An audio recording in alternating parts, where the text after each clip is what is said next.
विष्णुदेव जी, आपके bank account में 5500 रुपया सीधा डालने का काम करेंगे, सीधा डालने का। बैठे विष्णुदेव जी। भाइयों बहनों, ये बहुत बड़ा निर्णय विष्णुदेव जी ने किया है। ये पंडुम, कुछ लोगों को मैंने सुना था जब शुरू हुआ इससे क्या हासिल होगा, उनको मालूम नहीं है भारत की ताकत ही अनेकता में एकता है। भारत की ताकत अनेक प्रकार की संस्कृतियों का समागम है, अनेक परंपराएं, अनेक कलाएं, अनेक भाषाएं, अनेक बोलियां, विविध प्रकार के व्यंजन, ये सब मिलाते हैं तब तो मेरा भारत बनता है। ये इन लोगों को मालूम नहीं है। इन्होंने भुला दिया था भारत का आकलन भौतिक विकास, रुपया पैसा, इंडस्ट्री में करा था। वो तो हम करेंगे ही, दुनिया के साथ हर स्पर्धा में खड़े रहेंगे, परंतु हमारी बोलियां, हमारे लोक नृत्य, लोकगीत, भाषाएं, परंपरा, व्यंजन, पेय पदार्थ, खाना और हमारे वेशभूषा को भी संरक्षित करेंगे। और ये बस्तर पंडुम इसकी शुरुआत। हमने बस्तर ओलंपिक करा, हर साल करने वाले हैं, और ये बस्तर पंडुम का जो प्रयोग हुआ है वो अगले साल इससे कई गुना बढ़ा कर 12 श्रेणियां और सभी राज्यों का प्रतिनिधित्व कराएंगे। भाइयों बहनों, ये जमाना चला गया जब यहां पर गोलियां चलती थी, बम धमाके होते थे। मैं आज भी सभी जिनके हाथ में हथियार है वो और हथियार नहीं है वो, सभी नक्सली भाइयों को विनती करने आया हूं, आप हथियार डाल दीजिए, मेन स्ट्रीम में आइए, आप हमारे अपने हैं। कोई भी नक्सली मारा जाता है, किसी को आनंद नहीं होता है, मगर इस क्षेत्र को विकास चाहिए। हमारे देश के प्रधानमंत्री जो 50 साल से विकास नहीं हुआ, नरेंद्र मोदी जी ये 5 साल में बस्तर को सब कुछ देना चाहते हैं, सब कुछ देना चाहते हैं। परंतु ये कब हो सकता है? वो तभी हो सकता है जब बस्तर के अंदर शांति हो, बच्चे स्कूल में जाए, माताओं के स्वास्थ्य की चिंता हो, आदिवासी युवा कुपोषण से पीड़ित न हो, उसकी पढ़ाई लिखाई की व्यवस्था हो, हर गांव में एक छोटा सा दवाखाना हो, तहसील में छोटी सी अस्पताल हो, जिला केंद्र पर हर रोग का इलाज हो और हर एक के घर में 7 किलो चावल फ्री ऑफ कॉस्ट मुफ्त में पहुंचता हो, हर एक का आधार कार्ड हो, हर एक का राशन कार्ड हो और हर एक का स्वास्थ्य का बीमा हो। वो तभी हो सकता है जब बस्तर के लोग तय करें कि हम हमारे हर गांव को नक्सल मुक्त बनाएंगे। और विष्णुदेव जी और विजय जी ने घोषणा करी है, जो गांव हर नक्सली को सरेंडर कराएगा वो गांव को नक्सल मुक्त घोषित कर 1 करोड़ रुपया की विकास राशि हम देंगे। एक गांव में 1 करोड़ रुपया। भाइयों बहनों, ये जो अपप्रचार करते हैं, हमारे युवाओं को मारते हैं, भाइयों बहनों, किसी को कोई मारना नहीं चाहता।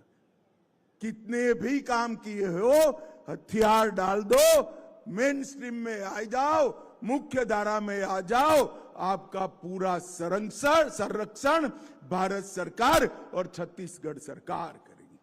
मगर अब आप हथियार उठाकर पूरे बस्तर को बैन कर बांध में लेकर आदिवासी भाइयों बहनों का विकास नहीं रोक सकते। हथियार डालकर शरण में आ जाइए, आप भी विकास की प्रक्रिया में हिस्सेदार होइए। इसके लिए आज मैं मनपूर्वक अपील करता हूं। भाइयों बहनों, नरेंद्र मोदी जी ने वोकल फॉर लोकल का नारा दिया है। हर जिले के एक उत्पाद को जीआई टैग तक जोड़ने की व्यवस्था की है।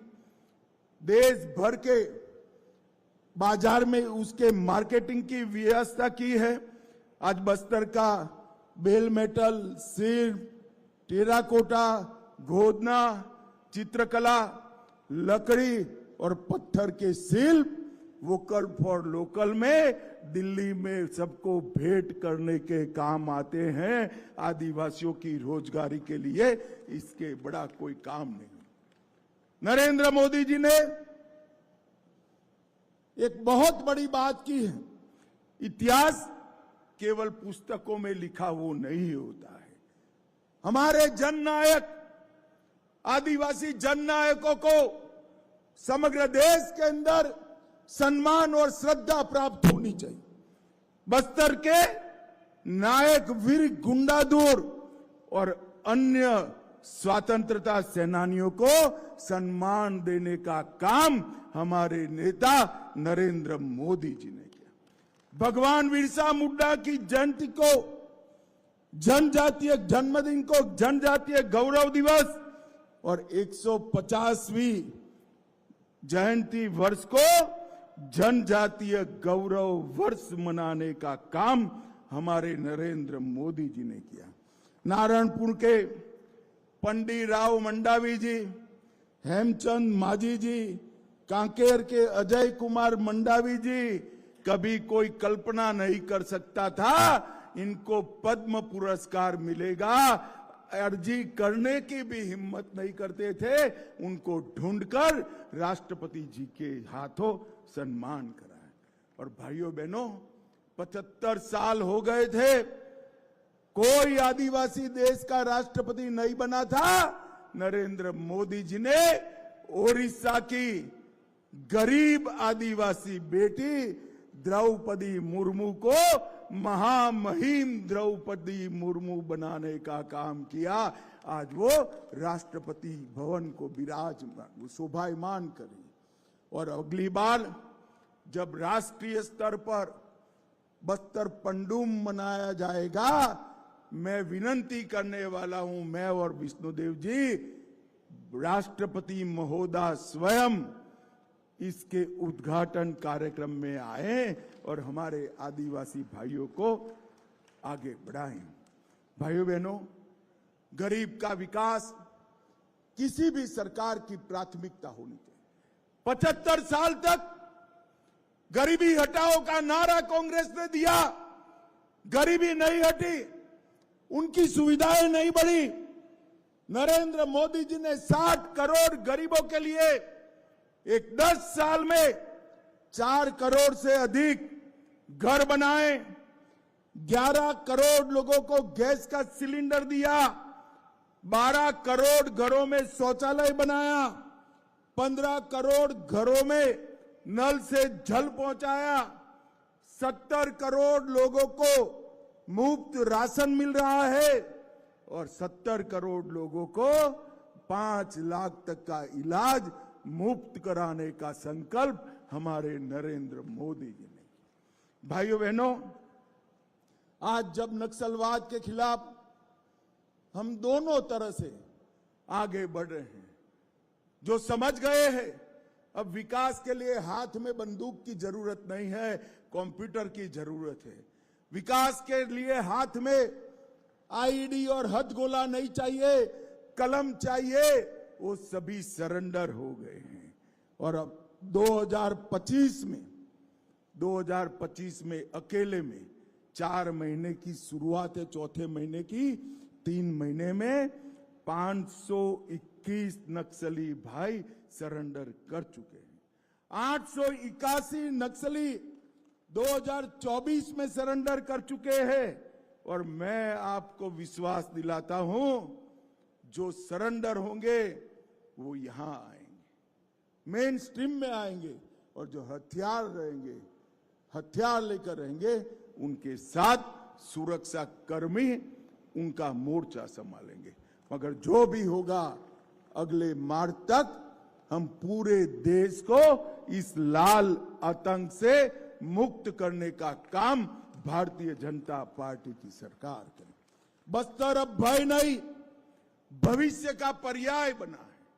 मैं पहले भी आया हूं यहां सभाएं करने के लिए, रोक लिया जाता था, मुख्यमंत्री कहते थे आप मत जाइए।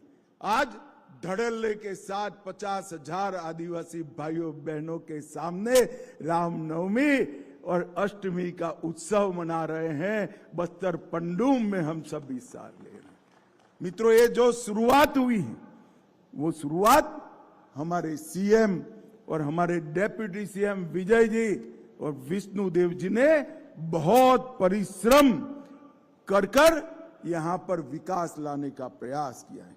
जहां कभी गोलियां बजती थी, गोलियों की गूंज थी, वहां मशीनों की आवाज आती। कभी गांव वीरान थे, अब स्कूलों की घंटियां बज रही हैं। सड़क जहां स्वप्न था वहां सड़क नहीं, राजमार्ग बन रहे हैं। और जहां बच्चा स्कूल जाने से को डरता था, वहां कंप्यूटर पर बच्चा पूरे विश्व के साथ बात कर रहा है। भाइयों, ये बस्तर का विकास इसलिए है कि अब नक्सलवाद के साथ कोई जुड़ता नहीं है। विकास, विश्वास और विजय की लौ के साथ हमारा बस्तर आगे बढ़ गया है। भाइयों बहनों, आज मैं आप सभी को अपील करने आया हूं। एक गांव के विकास के लिए 1 करोड़ रुपया हम देने वाले हैं। वो गांव में सबके आधार कार्ड बनेंगे, गांव में सबके राशन कार्ड बनेंगे, हर गांव में छोटा सा दवाखाना होगा, स्कूल बनेगी। मेरा करबद्ध विनंती है, जितने भी मिलेशिया आपके गांव में है, गांव की सभा कर उसको सरेंडर की प्रक्रिया में डाल दीजिए। हमारा विकास का रास्ता खुल जाएगा। अंत में मैं जब आया हूं तब आप सभी को यही कहना आया हूं, विकास का मतलब है सुकमा से कोई सब इंस्पेक्टर बन जाए, बस्तर से बैरिस्टर बने, दंतेवाड़ा से डॉक्टर बने और कांकेर से कलेक्टर बने। ऐसे बस्तर का हमें विकास करना है, निर्माण करना है। और मित्रों, ये सपने सच होते हैं, यही जीवन में होते हैं अगर हम इसके लिए निष्ठापूर्वक काम करते हैं। और आपको किसी से डरने की जरूरत नहीं है। मैं आज इस जाहिर सभा में मंच पर से कहकर जाता हूं, आपकी पूरी सुरक्षा भारतीय जनता पार्टी की डबल इंजन की सरकार करेगी। मोदी जी के राज में किसी को डरने की जरूरत नहीं। मेरा फिर से एक बार निवेदन है, हर गांव को हम नक्सल मुक्त बनाने का अभियान छेड़े। हर गांव में आशा करता हूं 1 करोड़ रुपया प्राप्त करे। ये आप सभी को यहां से जाकर करना है। और मेरे साथ अंत में फिर से एक बार भगवान राम का जयकारा लगाइए, मेरे साथ बोलिए, जय श्री राम। अरे ऐसा नहीं चलेगा भाई, रामलल्ला का जन्मदिन है। जोर से बोलिए, दोनों हाथ उठाकर अयोध्या तक आवाज जाए। ऐसे बोलिए, जय श्री राम, जय जय श्री राम, दंतेश्वरी माई की।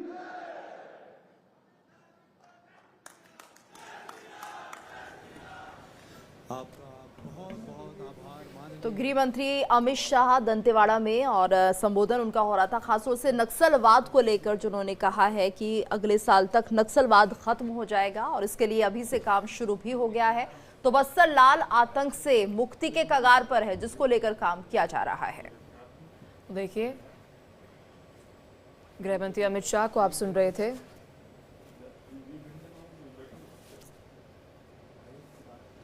और इसी खबर पर हमारे साथ न्यूज रूम से आशीष सिन्हा जुड़ गए हैं। आशीष जी, आपसे समझना चाहेंगे, फिलहाल जिस तरह से नक्सलवाद को लेकर ये बड़ी बातें कही गई है गृह मंत्री के द्वारा, क्या लगता है, क्योंकि लगातार जो लक्ष्य साधा गया था उससे कम समय में नक्सलवाद पर प्रहार होता हुआ दिख रहा है अब?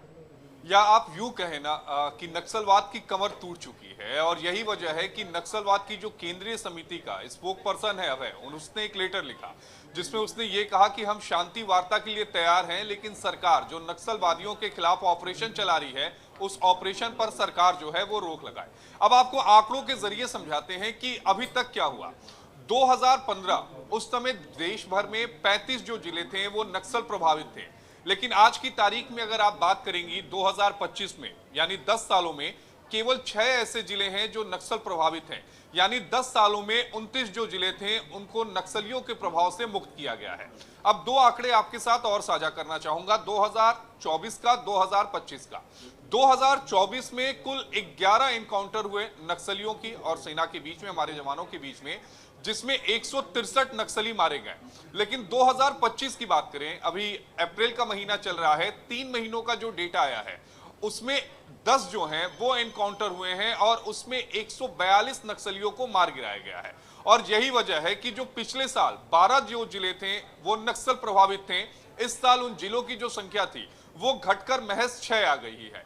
31 मार्च 2026 की तारीख तय की है गृह मंत्री ने, जिसमें उन्होंने कहा है कि 31 मार्च 2026 तक हम पूरे देश को नक्सल मुक्त बना देंगे।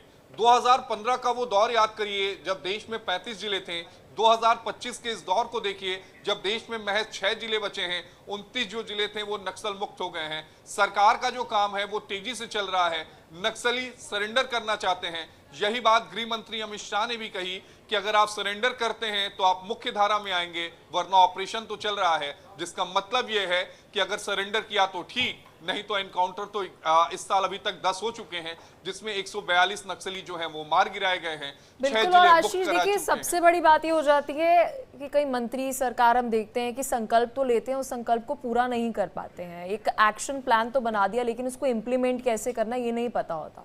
लेकिन यहाँ पर टारगेट रखा गया है और उसे इम्प्लीमेंट भी किया जा रहा है।